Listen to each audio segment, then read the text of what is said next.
Hi friends.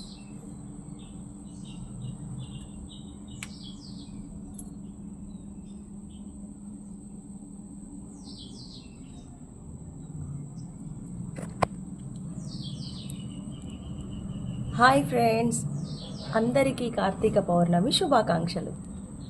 మీరు కూడా వత్తులు కాల్చారా? అందరికీ కార్తీక దామోదరుని ఆశీస్సులు ఉండాలని మనస్ఫూర్తిగా కోరుకుంటున్నాను. మళ్ళీ అందరికీ కార్తీక పౌర్ణమి శుభాకాంక్షలు. మళ్ళీ అందరికీ కార్తీక పౌర్ణమి శుభాకాంక్షలు. ఓకే, ఒక్కసారి